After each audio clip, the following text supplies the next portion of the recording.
Oi, pessoal. Então, Gilberto, eu queria conversar com você sobre o paciente estagnado, né? Que me chamou muita atenção, porque dá a sensação que a gente encontra muitos estagnados aí pela vida, e eu já me vi também, né, olhando, porque a reflexão que eu faço dos seus 5 tipos prognósticos, quando eu os estudei, eu me identifiquei com cada um, né? Agora é claro que vai ter uma predominância de um prognóstico sobre o outro. O que mais me chamou a atenção foi o paciente estagnado.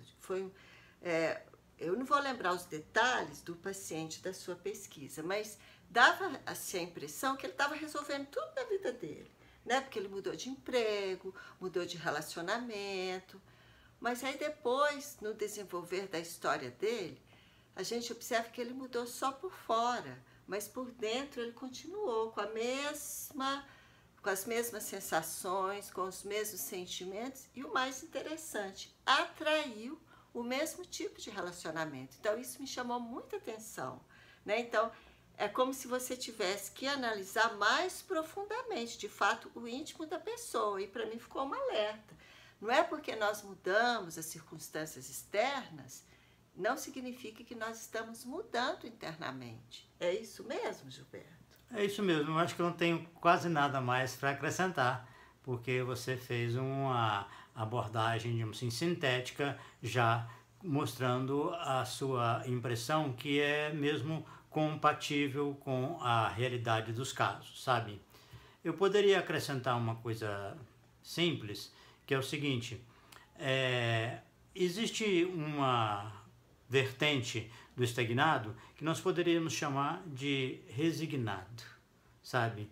É um resignado, digamos assim, apático, indiferente, que vai levando as coisas do mesmo jeito por alguma incapacidade de refletir mais intensamente e de procurar uma solução, uma mudança efetiva naquele quadro. É como se, digamos, vamos colocar aqui uma coisa que me ocorre nesse momento, é uma pessoa que fica refém do seu próprio estilo, da sua própria trajetória, da sua maneira de ser e de se posicionar diante das coisas e do mundo. Então, essa pessoa, na verdade, ela vai empurrando a vida com a barriga, tá certo?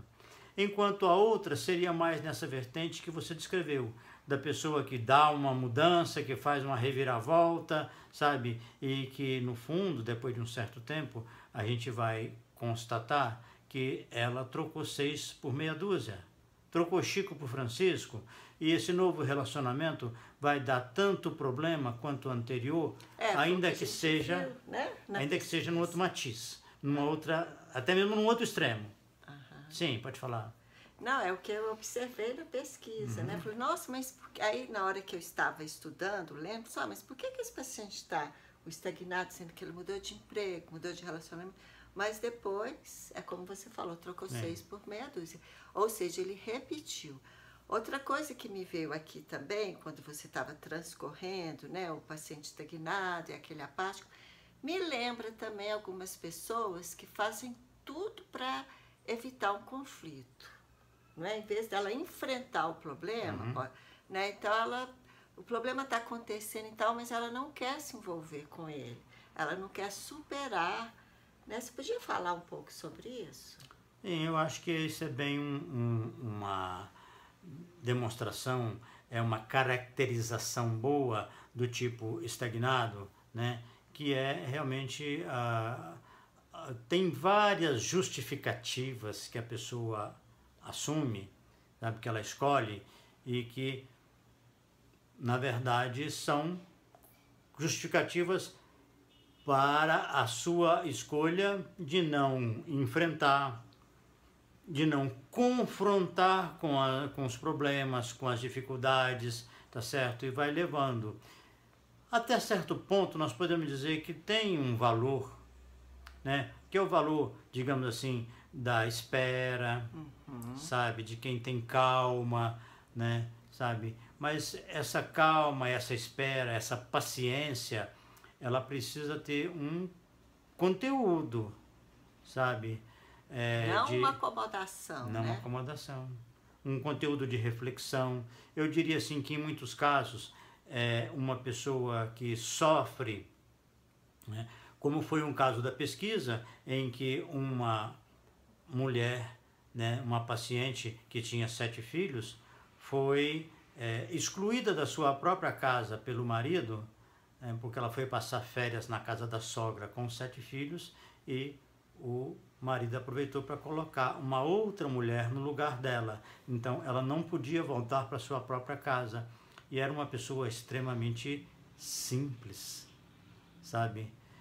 Depois de um certo tempo, a sogra e o sogro falaram que ela tinha que sair de casa, porque o filho queria visitá-los e não podia. Então, constrangeram-na a sair de casa e ela foi embora e deixou os filhos, porque a sogra disse que ficaria com os filhos para ela. Mas vejam, e ela saiu com muito sofrimento. Arrumou um companheiro e foi para um lugar longe, e o Acre tem regiões em que fica muito difícil o trânsito na maior parte do ano, e nessa época era assim esse lugar que ela viveu.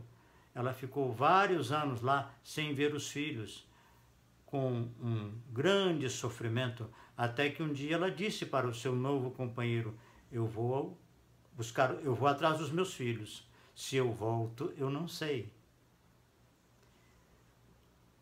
E ela me disse uma coisa que ainda me emociona até hoje quando eu penso nisso. Ela fala assim que agora já tinha algum tempo que ela vivia com os filhos com honra e felicidade.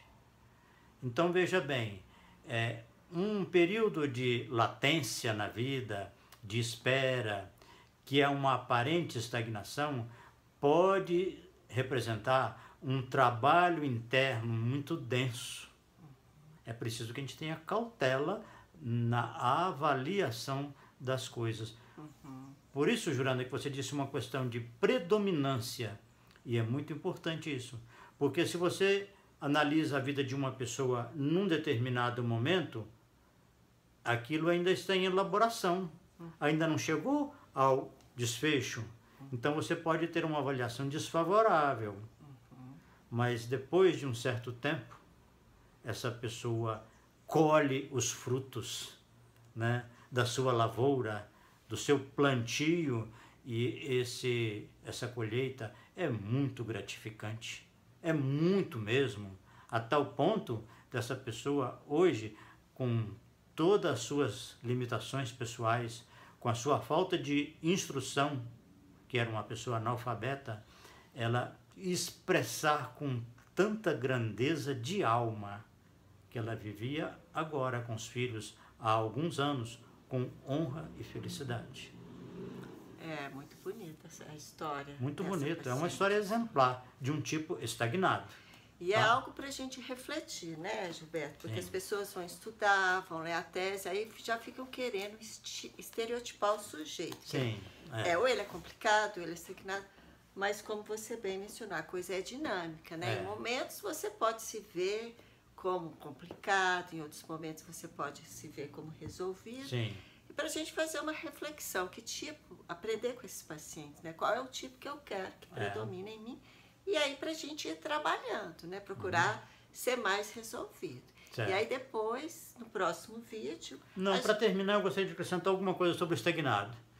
Que o estagnado, ele dá 3 opções, assim, ele tem chance de caminhar para 3 desfechos, que é uma piora, uma manutenção do quadro naquele patamar do estagnado mesmo, ou caminhar para uma cura, tá certo? E no estagnado que surge pela primeira vez a possibilidade de cura do paciente, porque os anteriores, o complicado e o progressivo, a chance de cura é remotíssima no complicado, já é, digamos assim, uma coisa quase inesperada no progressivo, e no estagnado já se torna possível. Dos 3 pacientes selecionados, nós tivemos isso.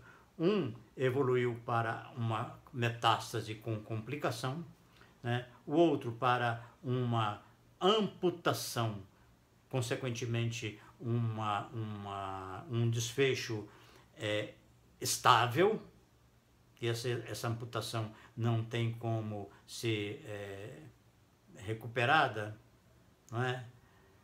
Quando muito pode ser amenizada com uma prótese. E essa paciente que evoluiu depois de tanto sofrimento e de tanta luta para uma cura do seu próprio caso. Muito bacana, né? Essa dinâmica dos pacientes. E às vezes, Gilberto, só antes, para a gente terminar, às vezes a pessoa precisa de uma ajuda profissional para ela poder se ver, né, da postura dela diante da vida. Às vezes precisa, eu fico pensando, porque tem gente que está tão obcecado, não consegue se ver que está numa postura autodestrutiva. Não é mesmo? Então, assim, aí entra a importância dos profissionais para poder ajudar as pessoas, né, ao autoconhecimento delas, elas fazerem reflexão do que elas estão fazendo com a vida delas, né? Desde que não terceirize, viu, Juranda? Isso, mas é isso que eu tenho. Sem terceirizar. Para ela, aqui eu não estou querendo dizer que é um profissional que vai promover a cura, não é ajudar ela a refletir para encontrar os potenciais de cura que estão dentro da pessoa, porque o movimento é dela, não é isso? É isso, perfeitamente. Então tá, gente. Então a gente vai discutindo sobre esses pacientes, tá ok? Muito obrigada. Muito obrigado.